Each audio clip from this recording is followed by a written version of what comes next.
Hey, welcome back to the channel. If you're new to the channel, welcome to the channel. It is Monday mash time. So what's been going on this week? Well, quite a lot actually. First off, the Guitar for All project that I'm doing, where I'm giving away guitars to people less fortunate.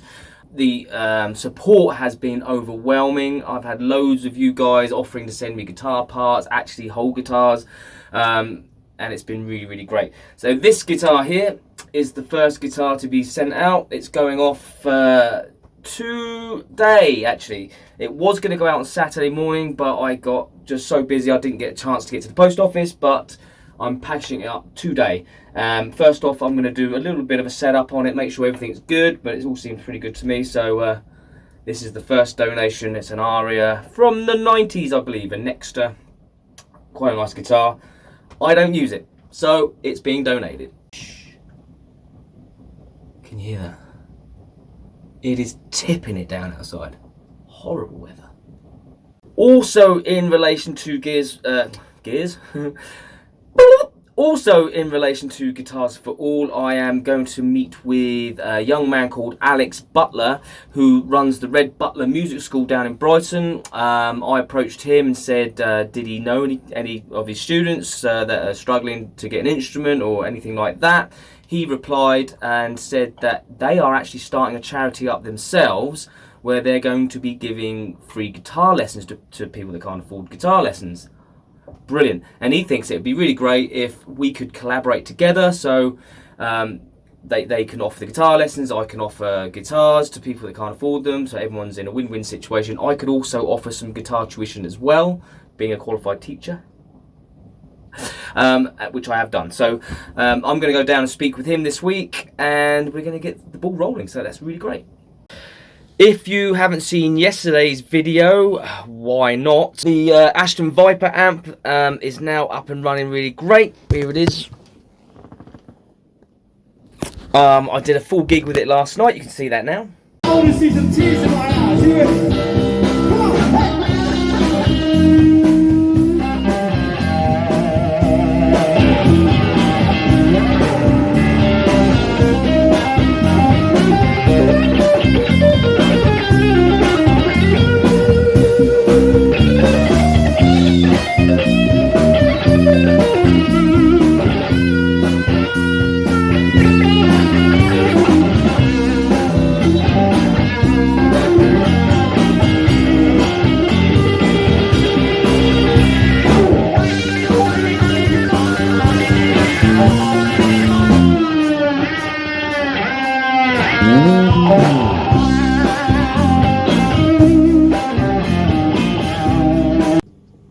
And I've actually got the amp running right now, and she's a beauty.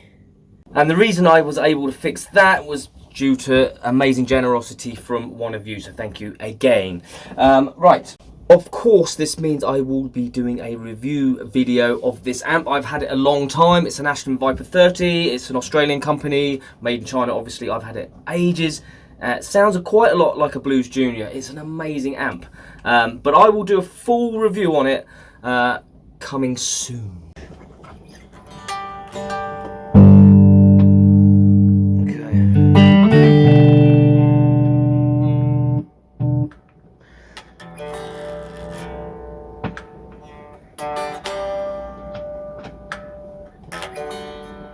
I don't know if that's the lead or... So first things first, it's got a bit of a dodgy jack socket, so I'll have a quick look at that. Sorted, it was just loose.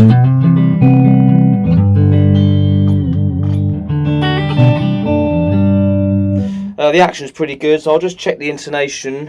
Where's me doodah gone? There's my doodah. Top tip, when I do intonation on guitars, I never do them with the guitar flat on the bench. I always do them. I do initially, and then I'll fine tweak it with the guitar in the playing position. It's not how you play a guitar. Look like that. You play it like that. So it needs to be intonated in that position. That's all done. Perfect. Yeah, you'll often find that you'll intonate it on the bench flat and it'll be perfect. You pick it up, test it, and it won't be in. So it's always better to do it. This is how you're going to play it. So that's all in, nicely intonated.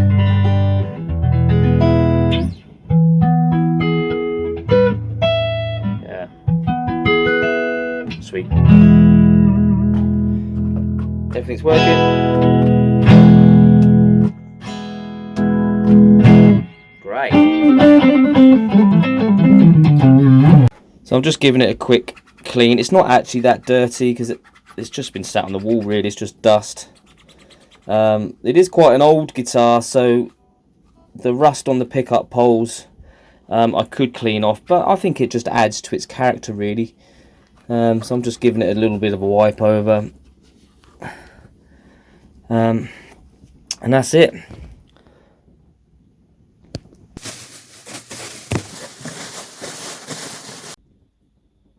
It's been bubble wrapped. And in other news, Glarry have contacted me. I don't know if you know who Glarry are. If you don't, then I'll put a link in the description to those. It's a Chinese guitar manufacturer. They do entry-level guitars, probably pretty similar to something like Gear for Music, something like that. They want me to do some reviews, so I gladly said yes, of course. Send me something over, and once I review a guitar, if they send me one, I shall be donating it to the charity, as long as I'm allowed to keep it, of course. We have started the second song in Hutch Club. It's really cool. I'm really digging it. It is being written to a drum loop. It's quite funky. The Lamb has stepped up once again and is chucked in this kind of nice little country kind of esque riff and stuff, so that is underway. So don't forget to visit Hutch Club on Thursday at 7 PM GMT to get involved with that. The first song is pretty much finished. I've still got to edit Dr. Nerd's acoustic take, which was really nice.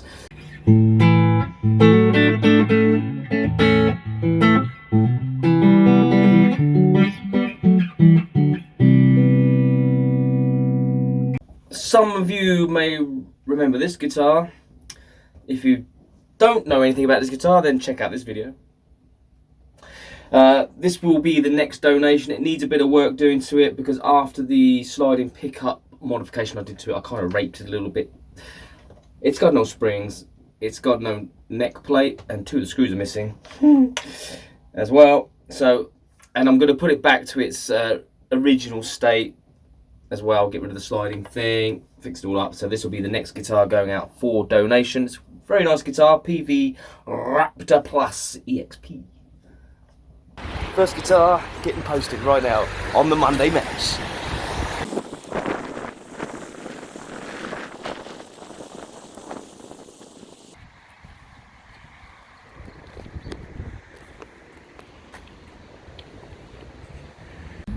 That's my car, Elliot. I love this car.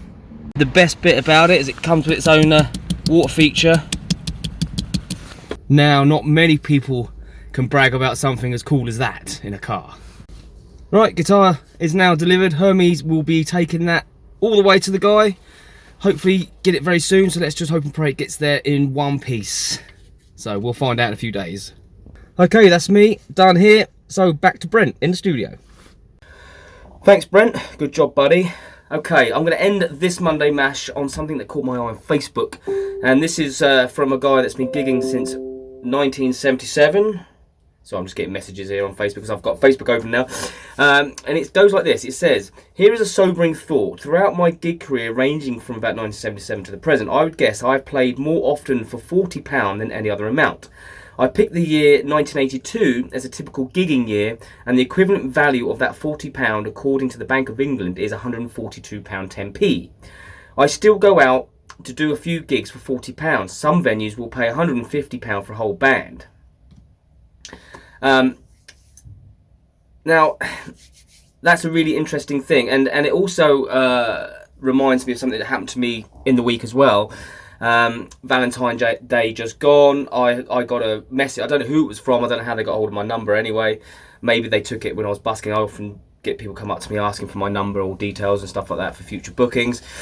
And I got a text message saying, I want you to come and play in my restaurant for Valentine's Day, 2 hours. I think it was 7 till 9. How much you charge me? And I said, £150. Where is it? Sort of thing. Didn't hear back, so I sent a question mark. Do you want me to do this or not? And then he went, no, I think £150 is too much for 2 hours. I replied with £150 is the going rate. What I should have said was, it's actually Valentine's Day as well, and usually you charge up for things like that. £150 is the going rate for a 2-hour slot for a solo musician. I do a lot of gigs solo throughout the year.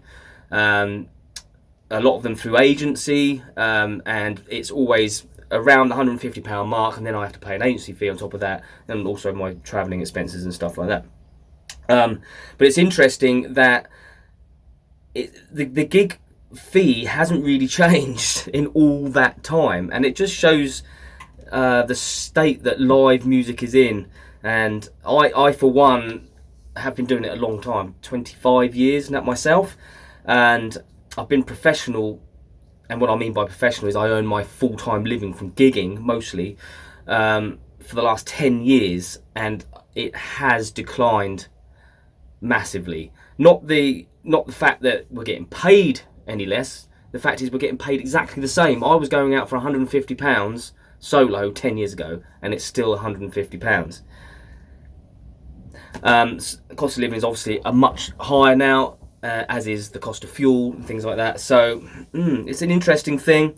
I'm not sure anything can be done about it. I think a lot of the problem with it all is there's less venues now than there were. There's more people gigging now than there ever was, and I think people just don't support it like they used to. It's there's a lot of reasons for people to stay indoors. There's a lot of music on YouTube and things like that. You can settle down and get comfy, get your alcohol from the supermarket, which is a lot cheaper than going out. You're not paying taxis and all that stuff. I get it, and it's largely why I'm on this platform so much as well, because it's just a thing. So I thought it was interesting. I didn't know if anybody had any thing they wanted to add to that. I mean, some of the comments that he had, someone said pubs and many social clubs pay no more than they did 20 or 30 years ago. This is very true. Someone said I thought that was just me. Someone else said, and expect the band to supply the audience. That's another thing as well. Very often I get offered to do a gig, and then they say, how many people can you bring? No, it should be, how many people can the venue bring, because the venue should be known for putting on quality music, and thus people will go there because they know that they're going to get quality entertainment. Expecting the band or the musician to bring an audience with them is ridiculous, especially when you're gigging 3-4 times a week and travelling hundreds of miles. It's just really ridiculous to expect the musician or the band to bring a crowd of people with them. It's just, it's the venue's job to supply the audience, in my opinion. I don't know, what do you think? Someone said, so grim, back in the early 1990s I was teaching as a I can't say that word, peripatetic, for £35 an hour. That's around the same as it is now. Someone else said, my mate in Bournemouth gets proper money in pubs circa 400 upwards. I'm assuming that's for a band, which is not bad actually. It depends on how big the band is, but bearing in mind a solo musician is the standard base fee is £150. Everything's based around that fee, depending. And someone said nuts, isn't it? In America, $100 since the early 1980s. You can get $200 now if you don't use a drummer. Yeah. Someone else said, surely it costs more than £40 to turn up and play. Yeah, it's doable as long as you don't drink anything and it's 2 doors away. I mean, it's like, it's very, very hard to make a living these days as a full-time musician. If you say a standard wage, say you need to earn £400, I think £400 a week is, once you take out your taxes and everything, is a pretty basic wage, I'd say. So you'd have to do 4 gigs a week. I mean, at £40 you'd have to do 10 gigs a week, but for a solo musician you're talking 4 gigs a week, and it's hard to get 4 gigs a week these days. So yeah, I thought it was a sobering thought as well. Anyway, that concludes this Monday Mash. I hope you enjoyed the video, and I hope you are enjoying my channel. If you're new to the channel, then please consider subscribing. Helps me out in a big way. Hit the thumbs up, leave a nice comment, ask me a question, anything you like. If there's anything you want me to do a video on, then let me know. I'm open for it. Don't forget to come to Hutch Club Thursday at 7 PM GMT, where we will be continuing on with the songs, and it's all good fun. So only one thing left to say, and that is peace. Till next time. Cue the jingle. 1, 2, 3, 4. If you like my YouTube show, hit like and comment and get involved. If you dig my vibe, then hit subscribe and never miss an episode of my YouTube show.